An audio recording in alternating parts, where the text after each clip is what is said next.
Es curioso que el arco en el que se nos presenta propiamente a Nami se llama Orange Town, cuando la fruta favorita de Nami son las mandarinas.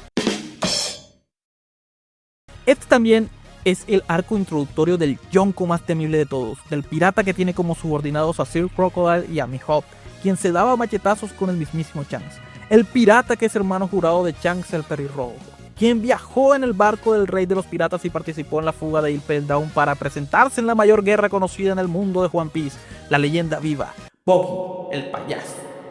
Este arco, y de hecho todo lo que es el pre-time skip, tiene un humor que es muy particular a los cartoons episódicos tipo Tony Jerry, y en especial cuando quien pelea es Luffy.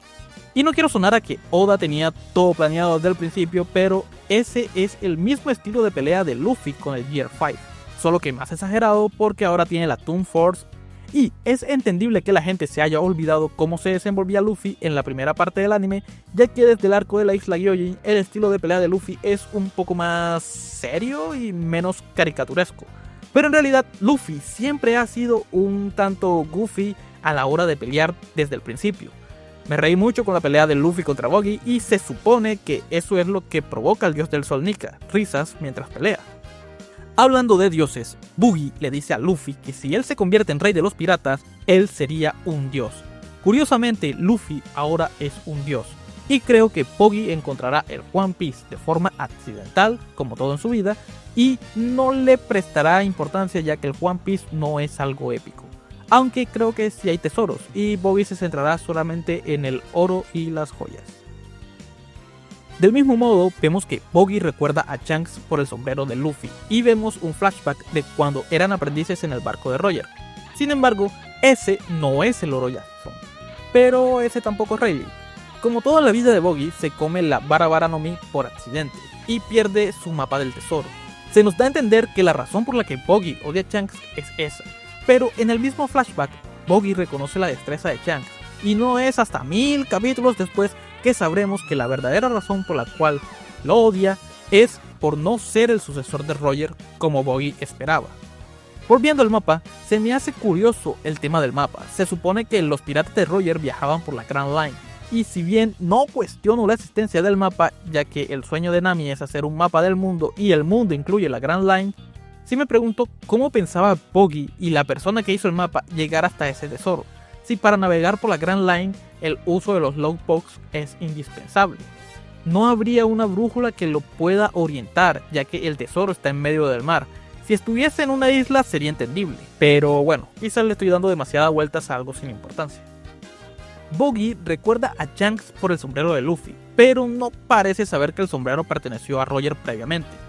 Buggy daña el sombrero, el cual es un tesoro para Luffy y para Shanks. Este último recoge el sombrero en Marineford y ve el estado en el que se encuentra. Muy seguramente lo que piensa en ese momento es que Luffy ha tenido que atravesar por situaciones difíciles, pero aún así valora mucho el sombrero. Me pregunto si alguna vez habrá alguna conversación en la que Shanks le pregunte por los remiendos del sombrero y le diga que todo es culpa de Buggy. Sería una interacción bastante interesante. Ahora, la tripulación de Buggy. Todos los piratas de Buggy, incluyendo a él mismo, se ven recracks. Da miedo, parecen piratas de verdad. De hecho, Buggy tiene la intención de volver a la Grand Line, lo cual eventualmente hace, mostrando en ese momento que Buggy era un pirata serio, pero luego se vuelve un alivio cómico, y honestamente no me molesta la verdad. Pero sería interesante ver ese Buggy que era un pirata y no un producto de las circunstancias. Me gusta que la temática de los payasos de Buggy sea el circo. De hecho, la mayoría de los piratas tiene una estructura similar. Un navegante, un espadachín, un francotirador, un médico, etcétera, etcétera, etcétera. Con los piratas de Buggy tenemos a Caballi, quien es el espadachín, pero también es un acróbata.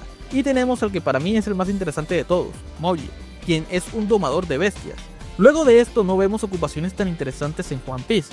Solo quizás Nico Robin, que es arqueóloga, y bueno, en el siguiente arco, Django, que es un hipnotizador. Pero de ahí en adelante no veo ocupaciones interesantes. Dejando ya a los piratas de Buggy de lado, todos tenemos en nuestra percepción que Usopp, Nami y Chopper son las gallinas del grupo, que le huyen al conflicto a la mínima. Sin embargo, vemos que Nami, quien de momento es ella sola, sin más tripulación, se enfrenta a los piratas de Buggy. No es como que esté en la primera línea de fuego como Zoro y Luffy, pero no es la gallina a la que estamos acostumbrados. una vez que llegamos a la Grand Line.